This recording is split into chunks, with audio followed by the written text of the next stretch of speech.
Alright, ladies and gentlemen, today we got another episode of Diamond Dynasty gameplay, and we're playing a guy who has a slightly worse team than I do, actually pretty much not nearly as good. He's got mainly golds besides that 96 Longoria, but I gotta tell you, I feel like most of the time I lose games, it's against guys who have all gold teams, because you'll have those really professional players who play in the World Series, and they just don't have the best team. So never take anyone lightly in this game, especially when you think you have an advantage, because man, they will burn you.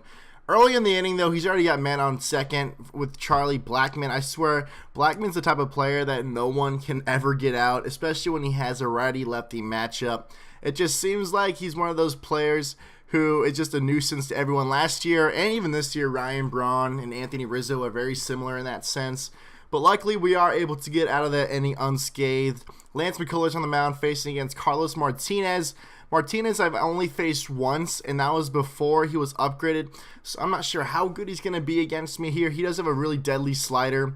It was actually voted one of the top put-away pitches in the game right now by ESPN. So that's really interesting. I don't know how well that translates into the game because, you know, sliders are definitely great put-away pitches in this game along with, yeah, obviously. But first inning, really not looking too hot. Didn't really cause too many pitches, which is definitely not what you want to do. You want to see as many pitches as you can in each at-bat and really force him to, you know, throw a fastball down the middle, which is what I definitely did not do in that first inning. Jumping to the third now, Blackmon up and singling to the same exact spot, just to the right of Ian Kinsler, out of reach. So he's on base yet again, advances to second play on the next ground out, and now Ian Kinsler's grounding out, and he's going to advance to third. So another very similar situation to the first inning.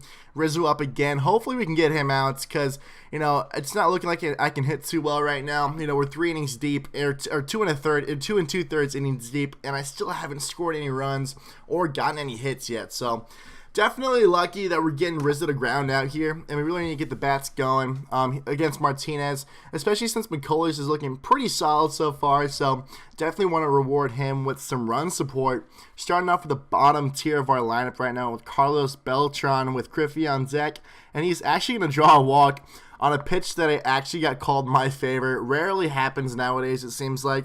Has been a little more consistent lately, but still it seems like I get screwed over more than usual, which is kind of annoying, but, you know, we did get the call there. Lance McCullers coming out now, hopefully able to bunt, sacrifice bunts my guys over to second and third, and it looks like he lays down a good one. This guy possibly could have gotten Griffey out at second had he thrown it right away, but I don't think he queued up the throw like he should have, and it did force him to make the only play at first. So second and third for Lou Brock, and he's actually going to intentionally walk my guy, which kind of confusing because I have a switch hitter, my creative player on deck, so don't know why he'd want this guy hitting over Lou Brock, especially forcing, or he's legit putting 99 speed on base for free. So luckily it does kind of go in his favor. I'm getting this guy to fly out to left field, but he gets that stupid animation that forces him to dive and fall down on the floor, so we're easily able to tag up there, scoring a run. Then David Wright tags the ball to center field, but man, it just did not carry. Right at the guy too. Had that hit a gap, that's probably 2 more runs with my creative player and Lou Brock. Or not, it was 2 speedy guys, Griffey and Lou Brock on base. But sadly, it was right at him. And in the very next inning, Nelson Cruz is just jacking a ball like 1 foot foul. Know how pissed off I'd be? He allowed me to get a tag up run, a sacrifice fly on a stupid animation he got, and then he comes like 1 foot away from tying it up, and then flies at the center. This guy kind of got screwed, I'm not going to lie. If I'm him, I'm really pissed off. And, you know, it's really starting to show because he's not throwing too many strikes, getting behind in counts, which is allowing me to hit a single up the middle, or I guess just over the second baseman's head with Ian Kinsler. I'm telling you guys, this Kinsler card, besides his bad fielding, great hitter, as well as David Wright. Those are 2 cards that I definitely would recommend. The collections aren't too hard to do. I know David Wright's might be a little harder now that Yoenis Cespedes is a diamond. But to be honest, I finished that pretty easily after I pulled Cespedes. Syndergaard doesn't cost too much, and, you know, honestly, he's not the. I don't even struggle that much facing Syndergaard, so I think his price isn't as high as it could be. But like I'm saying, guys, complete that Mets collection and get that David Wright. I don't know. Every single time I use him, I seem to be getting hits over and over again. So Here, Adrian Gonzalez coming in clutch with this hit up the middle on a 3-0 count. Usually I just take the walk there, but, you know, gave the trigger on 3-0, and it did pay off. But sadly, Beltran's going to ground into a double play here, ending the inning. But luckily, we did get that extra run of insurance for Lance McCullers, and, you know, that's pretty much all we need, because we're in the 7th inning now, and he still hasn't scored any runs. Not too much action's going, but this guy is throwing a gem, a legit gem. If you guys had the opportunity to grab Lance McCullers from the ticking counter, you guys made a great decision, because for like 2,000 tickets or whatever it is, it's probably a lot more than 2,000 tickets, this guy is probably one of the best pitchers in that game. He's got a great repertoire, great curveball, and his fastballs are pretty solid as well. He's got, honestly, fast curveballs are really tough for me to hit because they break so tightly, and it's just really hard to get, you know, it's really hard to place your PCI correctly. That's what I find, especially playing against Lance McCullers a lot. You see him a lot nowadays. Him and Alex Wood, I've been seeing a ton. So those are two guys from last month's Player of the Month. I think it was from May, I guess, that are just ridiculous. So he's in the 7th inning, and he still hasn't scored a run. You know, he's got a pretty solid lineup also. I mean, Gary Sanchez is his catcher, and this guy hits bombs. It's not the new 92 overall Gary Sanchez, but he is getting a single nonetheless. He's one of those guys, too, who has reverse splits in terms of contact. So sadly, he does get that single on the righty-righty matchup, but Matt Carpenter up next on a full count. And we're trying to get him out because, you know, Matt Carpenter is dangerous against righties also.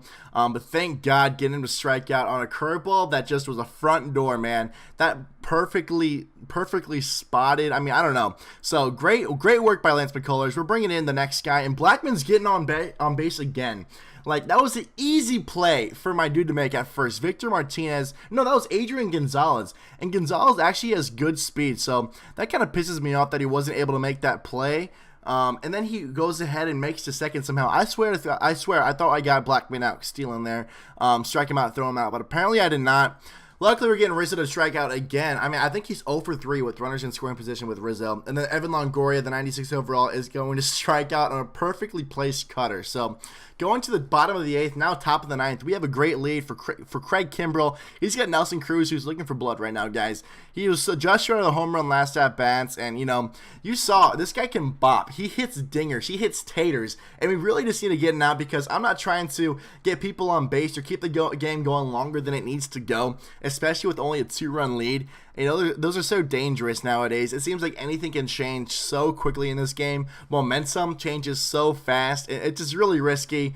Luckily, though, we're going to get this pop out to my pitcher, and that's going to end the game. Kimbrell with the save, McCullers with the win, and I guess Carlos Martinez is coming up with the L, guys. But, you know, thank you all so much for watching. I'm going to have a really cool video coming out tomorrow regarding All-Star Weekend and the Home Run Derby specifically. So make sure you're subscribed and hit that like button, guys. But yeah, definitely subscribe and turn off notifications so you guys can see that video tomorrow. Hopefully I'm posting around the afternoon time. It's a cool video. I'm working really hard on it. So definitely check that out when it comes. But with that being said, guys, I'm over and out, and I'll talk to all of you beautiful people later. See ya.